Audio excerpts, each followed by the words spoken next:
Everyone, आज हम आ चुके हैं अपना एक और लेक्चर लेके। बायोलॉजिकल क्लासिफिकेशन का लेक्चर नंबर 10 है आज। और पिछले लेक्चर में हम पढ़ चुके थे, थोड़ा थोड़ा बेसिक्स पढ़ चुके थे फंजाई के बारे में। उसके वेजिटेटिव रिप्रोडक्शन के बारे में हमें थोड़ा ही पढ़ना था, उसके मोड्स पढ़ने थे, बाइनरी, फिजन, फ्रेगमेंटेशन, बडिंग। और हमने ये भी बता दिया था कि कुछ जो रिप्रोडक्शन के टाइप है वो सिर्फ यूनिसेलुलर फॉर्म में होते हैं, जैसे कि ईस्ट, और कुछ होते हैं जो मल्टी सेलुलर फॉर्म्स में भी हो सकते हैं। मतलब वेजिटेटिव रिप्रोडक्शन में जो मल्टी सेलुलर फॉर्म में होते हैं वो फ्रेगमेंटेशन के थ्रू ही होते हैं। और आज हम पढ़ने वाले हैं, कल हमने कुछ एग्जांपल्स भी पढ़े थे और फंगाई के टाइप देख लिए थे, ascomycetes, deuteromycetes, basidiomycetes and phycomycetes. आप पहले इन्हें थोड़ा सीक्वेंस में याद करना, जिससे आपको पता चल जाएगा। जैसे फाइकोमाइसिटीज को पहले ही बोलेंगे हम, क्योंकि फाइकोमाइसिटीज जो है सबसे बेसिक फंजाई है, सबसे ज़्यादा लोअर लेवल की फंजाई है। उसके अंदर कोई भी सेप्टा प्रेजेंट नहीं होता है, विदाउट सेप्टेट उसका जो हाइफे या फिर माइसीलियम प्रेजेंट होता है, ठीक है। एंड हाइफे और माइसीलियम में कंफ्यूजन नहीं होना चाहिए। हाइफे होते हैं लॉन्ग स्लेंडर ब्रांचेस और माइसीलियम होते हैं उन ब्रांचेस का एक ग्रुप ऑफ ब्रांचेस, ठीक है। जब उनका एक ग्रुप बनता है तो वो होता है माइसीलियम, और लॉन्ग स्लेंडर सिंगल ब्रांचेस होती है उन्हें हम बोलते हैं हाइफा। तो अब स्टार्ट करते हैं अपना एसेक्सुअल रिप्रोडक्शन। एसेक्सुअल रिप्रोडक्शन जो है वो 3 टाइप से होता है। फर्स्ट इज जूस्पोर के फॉर्मेशन से, सेकंड इज स्पोरेंजियोस्पोर या फिर एप्लानोस्पोर के फॉर्मेशन से, एंड थर्ड इज स्पोरिडिया के फॉर्मेशन से। जो जूस्पोर का फॉर्मेशन है वो फाइकोमाइसिटीज में होता है। देखो, जब कहीं भी जू आ जाए ना, जू से समझ जाना कि वो जो स्पोर है वो मोटाइल है या फिर उसमें फ्लैजेला प्रेजेंट है। जू कहीं भी यूज करते हैं तो इसका ये मतलब होता है, जूस्पोर का मतलब ये फाइकोमाइसिटीज में होता है। जूस्पोर से सेक्सुअल रिप्रोडक्शन, मोटाइल गैमेट्स होते हैं इसके अंदर, एंडोजीनियसली ये है जो प्रोड्यूस होते हैं। यानी कि जो अगर हमारा ये स्पोर मदर जो है वो क्या बोलते हैं उसे, अपरेटस है, तो उसके अंदर ही प्रोड्यूस होते हैं, इनसाइड द ऑर्गेनिज्म प्रोड्यूस होते हैं। ये बाहर की तरफ नहीं होते हैं, आउटसाइड नहीं होते हैं। और ये हैप्लॉइड होते हैं। हैप्लॉइड यानी कि half set of chromosome, n number में होते हैं। अब नेक्स्ट इज एसेक्सुअल एप्लानोस्पोर या फिर स्पोरेंजियोस्पोर। एप्लानोस्पोर, देखो अगर प्लानोस्पोर कहीं आ जाता है तो जूस्पोर को हम प्लानोस्पोर भी बोलते हैं, यानी जो भी स्पोर्स मोटाइल होते हैं उन्हें हम प्लानोस्पोर्स भी बोलते हैं। कहीं पर एप्लानोस्पोर आ जाता है तो उसका मतलब होता है कि वो जो स्पोर्स है वो नॉन मोटाइल स्पोर्स होते हैं। तो देखो, non flagellated, non motile, endogenous यानी ये भी जो है ऑर्गेनिज्म के अंदर में प्रोड्यूस हो रहे हैं। फाइकोमाइसिटीज में होता है इस तरीके से एसेक्सुअल रिप्रोडक्शन भी। और ये हैप्लॉइड जो है, ये भी जो है हैप्लॉइड इन नंबर होते हैं, इसके स्पोर भी एन नंबर में प्रेजेंट होते हैं। ऑलमोस्ट जो सारे स्पोर्स वाले जो चीजें होती है ना वो एन नंबर में ही होते हैं, हैप्लॉइड ही होते हैं, क्योंकि बाद में उनका फ्यूजन होना होता है। तो जाइगोट जो है वो 2n नंबर का बनता है। ओके, तो फिर हमारा जो क्रोमोसोमल रेशो है वो वापस रीगेन हो जाता है इससे। ये जो क्रोमोसोमल रेशो और ये n नंबर 2n नंबर, ये आपको काफी ज्यादा अच्छे से डिटेल में समझ आ जाएगा जब हम चैप्टर पढ़ेंगे सेल साइकिल एंड डिवीजन वाला। अब आता है कॉनिडिया। कॉनिडिया के थ्रू एसेक्सुअल रिप्रोडक्शन होता है एस्कोमाइसिटीज और ड्यूटेरोमाइसिटीज में। बेसिडियोमाइसिटीज में याद रखना no asexual reproduction, no asexual reproduction in basidiomycetes. Okay, ये भी पूछ लेते हैं वन लाइनर में क्वेश्चन एमसीक्यू में कि भाई किस में एसेक्सुअल रिप्रोडक्शन जो है फंजाई में नहीं होता है, तो आंसर रहेगा बेसिडियोमाइसिटीज। ये वाले स्पोर्स नॉन मोटाइल होते हैं, एक्सोजीनियसली प्रोड्यूस होते हैं। देखो, जैसे ये तो है बॉडी फंजाई की, और स्पोर देखो बाहर की तरफ प्रोड्यूस हो रहे हैं, ये यहाँ स्पोर्स है, ये स्पोर्स है ये, तो ये एक्सोजीनियसली प्रोड्यूस हुए हैं और स्पेशल माइसीलियम के ऊपर फॉर्म होते हैं। देखो, इनका माइसीलियम ऐसा अजीब सा था, इनका एक स्पेशल माइसीलियम होता है। ये देखो, ये पहले इनका नॉर्मल पूरी बॉडी का माइसीलियम ये था, और अब ये स्पोर प्रोड्यूस करने के लिए अलग से माइसीलियम ग्रो किया है, उसके ऊपर ये स्पोर्स आए हैं। तो ये थोड़ी बातें याद रखना कि है ना, कौन से फंजाई में किस प्रोसेस के थ्रू होता है सेक्सुअल रिप्रोडक्शन, किस में नहीं होता है, और सब में एन नंबर ऑफ जो हैप्लॉइड स्पोर्स होते हैं। अब आता है सेक्सुअल रिप्रोडक्शन। ये सेक्सुअल रिप्रोडक्शन तो हमें सबसे पहले क्लिक करना चाहिए कि ड्यूटेरोमाइसिटीज में नहीं होता है, क्योंकि उसे हम डस्टबिन फंजाई बोलते ही इसलिए है क्योंकि इसमें ट्रू रिप्रोडक्शन नहीं है। तो फिर इधर जो जितने भी स्पोर है उनमें से किसी में भी आप गलती से भी ये मत सोचना कि ड्यूटेरोमाइसिटीज में ये होगा।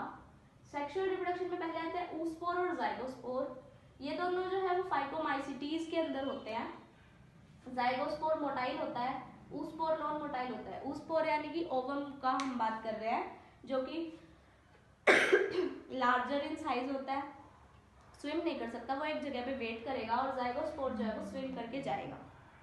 ठीक है, ये डिप्लॉयड होते हैं, ये एक अलग बात आ गई, ये वाले डिप्लॉयड होते हैं, और सभी हमने सब में ये पढ़ा है हैप्लॉयड होते हैं। तो यहाँ पे आप थोड़ा सा ग्रास्प भी कर सकते हो, लर्न भी कर सकते हो कि ये वाले जो क्या होते हैं, डिप्लॉयड होते हैं। Form by fusion of gamete, gamete के फ्यूजन से ये होता है। देखो सेक्सुअल रिप्रोडक्शन है, हमेशा सेक्सुअल रिप्रोडक्शन में ये याद रखना कि गैमीट का जो है फ्यूजन होगा, फर्टिलाइजेशन होगा, जाइगोट बनेगा। बट एसेक्सुअल रिप्रोडक्शन में ऐसा कुछ नहीं होता। एसेक्सुअल रिप्रोडक्शन में डायरेक्ट मल्टीप्लिकेशन चलता है माइटोसिस या मियोसिस के थ्रू। ठीक है, उसमें भी हमने जब हैप्लॉइड स्पोर देखे थे तो हमने ये बोल दिया था कि फर्टिलाइजेशन होता है, जाइगोट बनता है, नहीं, लेकिन उसके अंदर क्या होता है, माइटोसिस परफॉर्म होती है। माइटोसिस में क्या होता है, एक से है ना दो बन जाते हैं। किसी भी ऑर्गेनिज्म कोई एक है, उसका साइटोप्लाज्म इंक्रीज होता है और फिर वो जो है डिवाइड 2 में कर जाते हैं अल्टीमेटली। और जो सेक्सुअल रिप्रोडक्शन होता है उसमें हमेशा ही किसी भी तरीके से जो ट्रू सेक्सुअल रिप्रोडक्शन होता है उसमें गैमीट का फ्यूजन होता ही होता है, और जो है फर्टिलाइजेशन और जाइगोट फॉर्मेशन भी होता है। एस्कोस्पोर फिर से आ गया है हमारे पास, हैप्लॉइड नंबर का है, नॉन मोटाइल है, एंडोजीनियसली प्रोड्यूस हो। सो अब हम पढ़ने वाले हैं कि सेक्सुअल रिप्रोडक्शन बेसिडियोमाइसिटीज और एस्कोमाइसिटीज में होता कैसे है। तो पहले तो देखो यहाँ पर मेल और फीमेल गैमेट है, मेल को हमने प्लस से डिनोट किया है, फीमेल को माइनस से। मेल जो है वो मोटाइल होता है और फीमेल जो होता है वो नॉन मोटाइल होता है।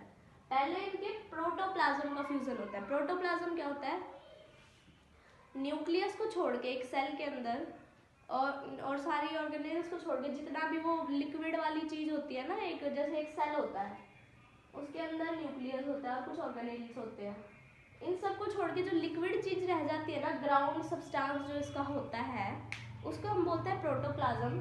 पहले होता है प्रोटोप्लाज्म का फ्यूजन, दोनों ही सेल्स के प्रोटोप्लाज्म का फ्यूजन हो गया, उसे बोलते हैं प्लाज्मोगैमी। ये देखो यहाँ पर दोनों का प्रोटोप्लाज्म फ्यूज कर गया है। देन होती है कैरियोगैमी। अब कैरियोगैमी में एक ट्विस्ट है, फाइकोमाइसिटीज में कैरियोगैमी डायरेक्ट कैरियोकाइनेसिस उसमें है ना डायरेक्ट हो जाती है, जैसे प्लाज्मोगैमी हुई फिर कैरियोगैमी हो गई। लेकिन जो एस्कोमाइसिटीज और बेसिडियोमाइसिटीज है उसमें प्लाज्मोगैमी के बाद N+N स्टेज थोड़ी देर तक रहती है, फिर कैरियोगैमी होती है। यानी कैरियोगैमी के अंदर जो है ना ये जो स्टेज है ये 2N बन जाता है, और ये वाला जो स्टेज है वो होता है N+N।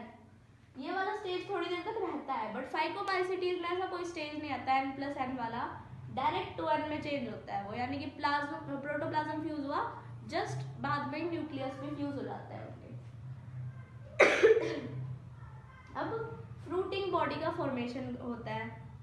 तो फ्रूटिंग बॉडी का फॉर्मेशन दो टाइप से, फ्रूटिंग बॉडी सिर्फ उसमें बनती है बेसिडियोमाइसिटीज और एस्कोमाइसिटीज में। तो देखो ये वाली फ्रूटिंग बॉडी है, ये वाली है। बेसिडियोमाइसिटीज की जो फ्रूटिंग बॉडी होती है वो क्लब शेप होती है। क्लब शेप यानी कि जैसे हमारी जो हम बैडमिंटन में चिड़ी लेते हैं वैसी शेप होती है इसकी, और इसकी फ्रूटिंग बॉडी का नाम होता है बेसिडियोकार्प। और ये 2N इन नंबर होती है क्योंकि ये फ्यूजन के बाद बनी है, इसलिए ये 2N इन नंबर है। ये भी 2N इन नंबर है। ये है एस्कोकार्प, और ये सैक लाइक है, यानी कि जो बोरे या कट्टे वगैरह होते हैं ना उनकी जैसी शेप होती है इसकी, और ये भी 2N इन नंबर होती है।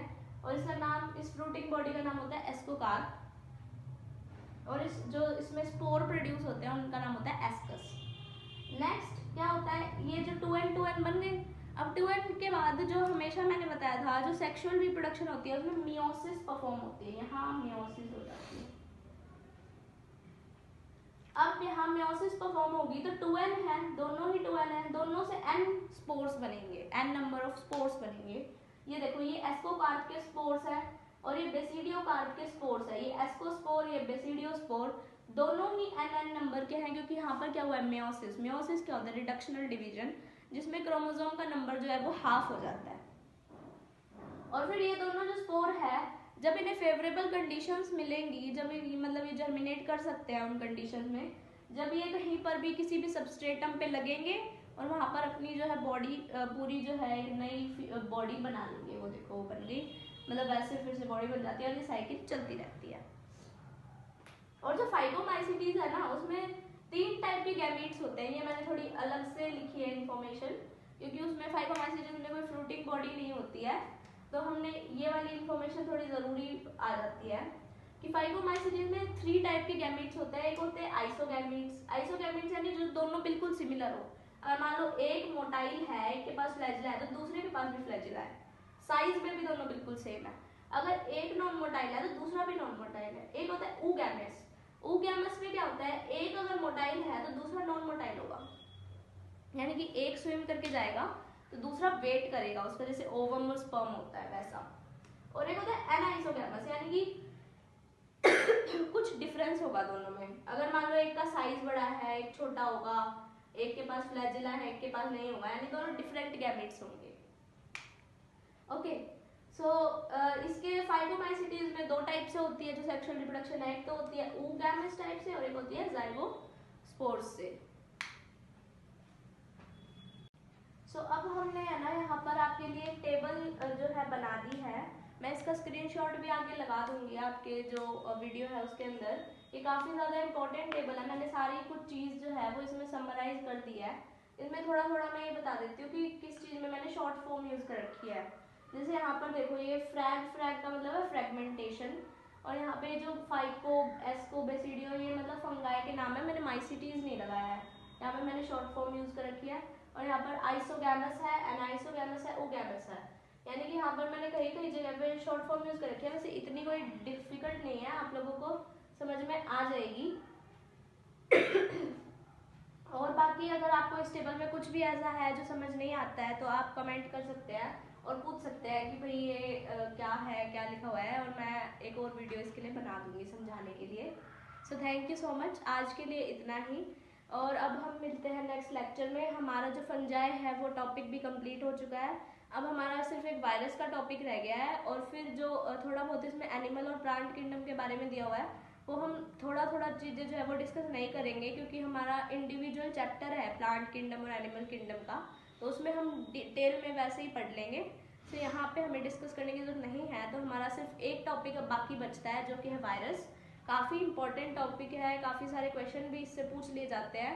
सो कल का लेक्चर प्लीज़ अटेंड करना, काफ़ी ज़्यादा यूजफुल लेक्चर होता है और इसमें काफ़ी ज़्यादा गलतियाँ भी हो जाती हैं क्योंकि साइंटिस्ट के बहुत ज़्यादा नाम आते हैं इसके अंदर। और जो न्यू एनसीईआरटी है उसमें कुछ चेंज भी था, जो बच्चे अभी तक पुरानी एनसीईआरटी यूज़ कर रहे हैं, न्यू एनसीईआरटी में जो चेंज है वो भी मैं आपको बता दूँगी। So thank you so much.